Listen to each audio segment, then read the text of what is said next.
Good morning, students. Hope you all are doing well. Since in the last class we discussed about the portrait of a lady and the first paragraph we almost did. So I guess all of you did very well understand the explanation part of the first paragraph. So for today we shall continue from the next paragraph. So see the next paragraph from the second paragraph. She had always been short and fat and slightly bent.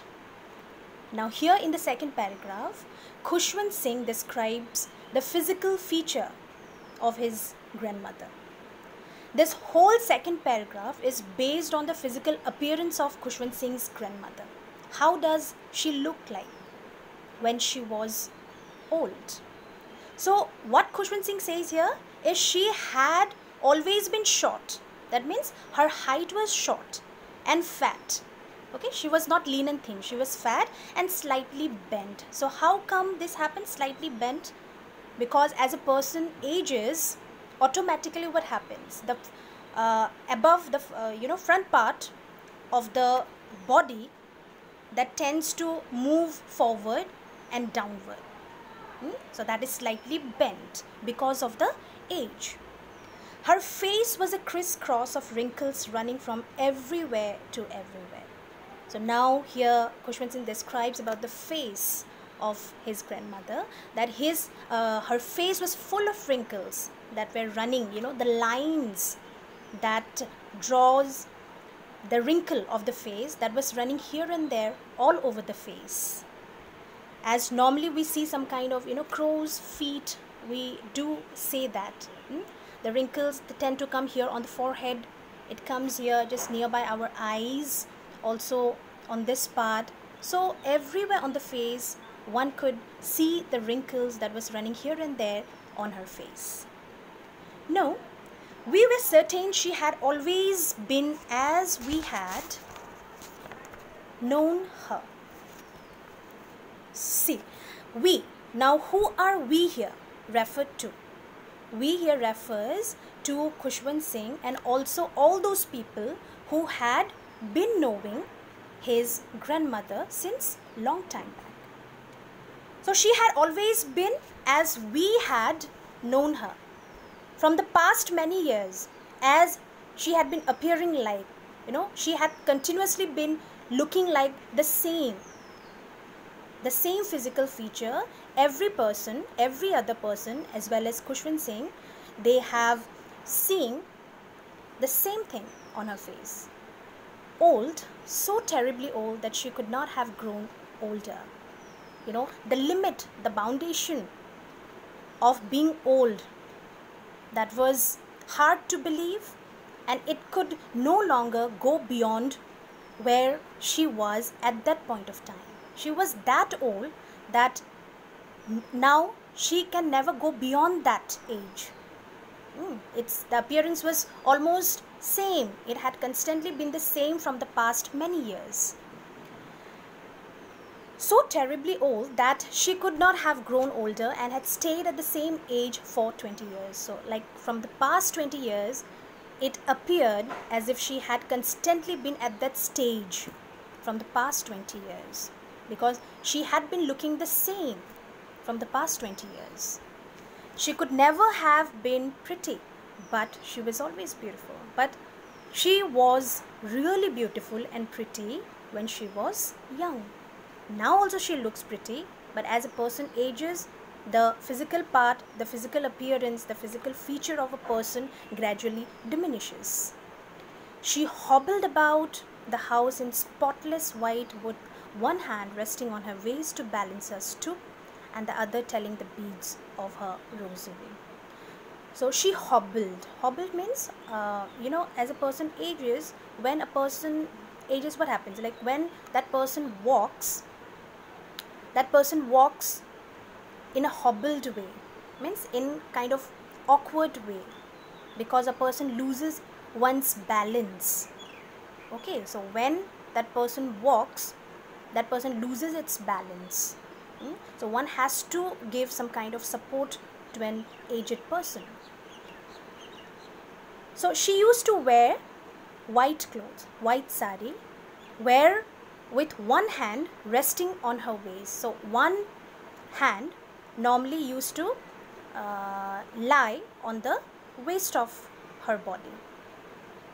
So that purpose serves, that is the resting of her hand on her waist, that actually balances her body, and the other telling the beads of a rosary. So beads of the rosary you must be knowing, like a person when he or she becomes aged, then that aged person becomes very much devoted towards God, and all the time that person keeps recalling the name of God.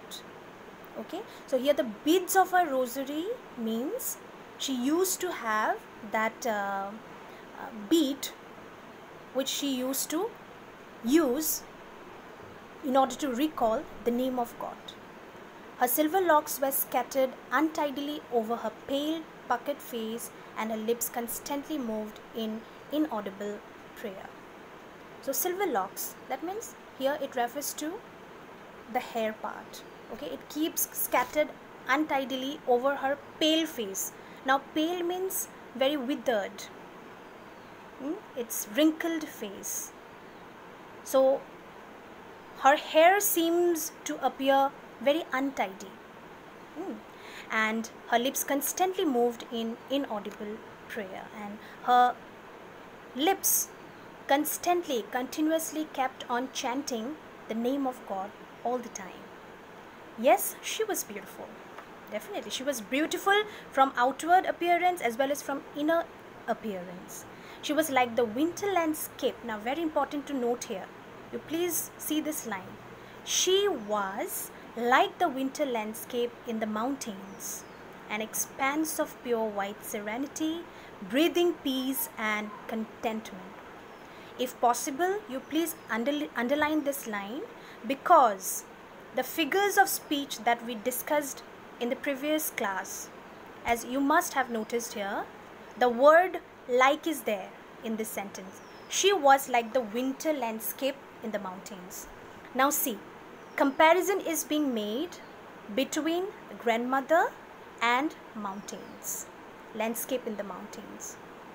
Okay, the grandmother here is being compared with the landscape in the mountains.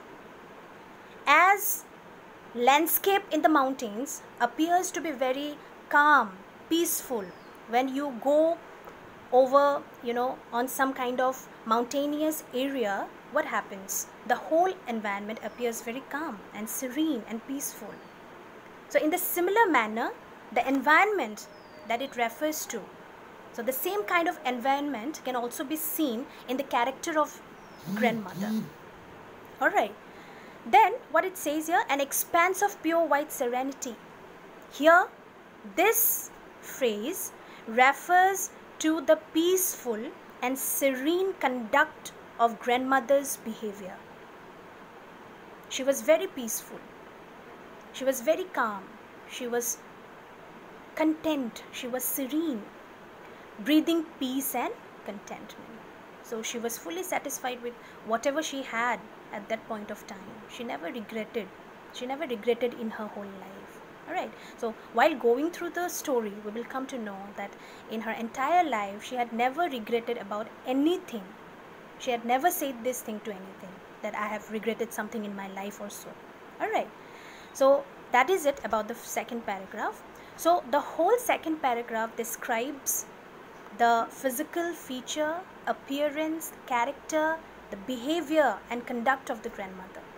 Alright, so hope this part is clear to you. Now moving on to the third paragraph. See, my grandmother and I were good friends. Now here grandmother, as you know, Khushwant Singh's grandmother, and I is Khushwant Singh. Now in the third paragraph, Khushwant Singh describes the attachment that they shared, the close bonding that they shared, from the past many years. My parents left me with her when they went to live in the city, and we were constantly together. Now what does Khushwant Singh say? That it has been long time back that my parents had left me with my grandmother, and from then onwards their attachment grew higher and higher. So because of many reasons, his parents were forced to leave them. They were, forced to settle in the city because of their jobs and all. And what happened to Khushwant Singh and his grandmother is that they were all alone. They were all alone in the village, and we were constantly together. So from that period of time, they had been constantly been together, Khushwant Singh and his grandmother. She used to wake me up. So his grandmother was completely like a mother figure only, because from his childhood only he had been treating him like, her own son. She had been doing everything that a mother usually does. So she used to wake me up in the morning, always, daily, every day, and get me ready for school. Normally a mother does this, isn't it so? Normally a mother makes his son, her son or daughter gets ready for school. She prepares breakfast, she prepares everything for her child. But here it becomes the duty for the grandmother. She said her morning prayer in monotonous sing song while she bathed and dressed me in the hope that I would listen and get to know it by her. So whenever she used to make preparations in order to make him ready to go to school, in that period of time, what she does is she used to sing songs. She used to recite the prayers so that he could hear it and memorize it, as normally grandmothers do. They try to impart some moral teachings in their grandchildren. Alright. So I listened. Now what Khushwant Singh says here, I used to listen to the songs narrated by my grandmother because I loved her voice. Okay, that is the only reason he used to hear to those songs, but never bothered to learn it. He never took interest to learn, to memorize those prayers narrated by his grandmother. Then she would fetch my wooden slate, which she had already washed and plastered with yellow chalk, a tiny earthen ink pot and a red pen, tie them all in a bundle and hand it to me. So these were all the preparations that she made to make him equipped with all the things that was required for going to school. Like at that period of time, they used to write with slate. You must be knowing in earlier times it used to happen. Slate board, then you need chalk pencil. Okay, so those things she used to prepare everything. She used to make it prepare for Khushwant Singh and hand it over to him. After a breakfast of a thick stale chapati with a little butter and sugar spread on it, we went to school. Then after that, after having breakfast, morning breakfast, okay, what does she do? She used to tie some stale chapati with a little butter and sugar also, and that was a purpose. Some purpose was there why she used to take these things along with her. And after that, they went to school. She carried several stale chapatis with her for the village dogs. So the purpose was in order to feed the village dogs. For that reason, she used to keep stale chapati. Stale chapati, you must be knowing, that is which is not a freshly made chapati, that was already prepared in the previous night. Alright, which was not freshly prepared. So she used to carry that stale chapatis, okay, with her for the village dogs in order to feed the village dogs that they were supposed to meet while they were traveling in the road. So I guess that is it for today's class. Alright, I hope these two paragraphs are clear to you. If you find any difficulty in understanding the explanation part, you please give me the feedback, okay, in the group that we created. So for today's class, it's all about it. So that's the wind up. Okay, see you in the next class. Hope for a better tomorrow and have a great day ahead. Thank you.